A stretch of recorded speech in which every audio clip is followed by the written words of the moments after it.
નમસ્કાર મિત્રો, પાયાના ગણિતમાં આપનું સ્વાગત છે। પાયાના ગણિતમાં આજે આપણે જોવા જઈ રહ્યા છીએ ભાગુસભાનો દાખલો। તો ભાગુસભા એટલે શું?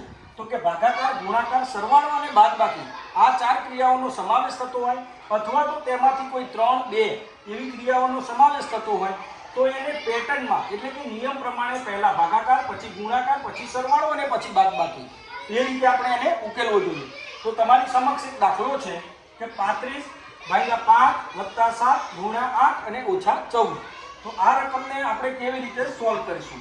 તો સૌ પ્રથમ 35 ના 35, હવે ભાગાકારનો મિત્રો નિયમ પ્રમાણે ગુણાકાર કરવાનો અને જે ભાગાકારના નિશાન પછીની જે સંખ્યા છે એટલે કે 5 છે, તો જ્યારે ભાગાકારની નિશાની ગુણાકારમાં આવે એટલે 5 નું થઈ જાય વ્યસ્ત, એટલે એ બની જાય 1 પંચમાંશ।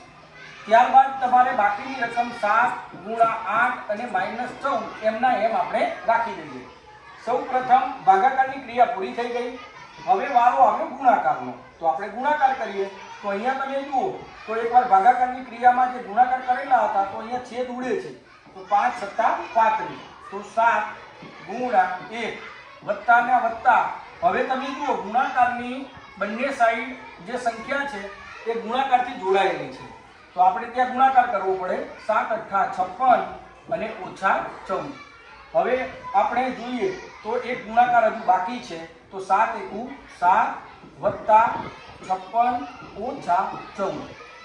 હવે વારો આવે સરવાળાનો, તો અહીંયા તમે જુઓ છો તો 7 અને 56 બંને સરવાળાની એટલે કે પ્લસ સંખ્યા છે, તો 56 માં આપણે 7 ઉમેરીએ તો એ થશે 63 અને એમાંથી 14 બાદ કરવાના છે, તો 63 માંથી 14 બાદ થાય તો જવાબ મિત્રો આવે 49। તો મિત્રો આ નિયમને અનુસરી આપણે આવા ભાગુસભાના દાખલા ઉકેલી શકીએ છીએ। ધન્યવાદ।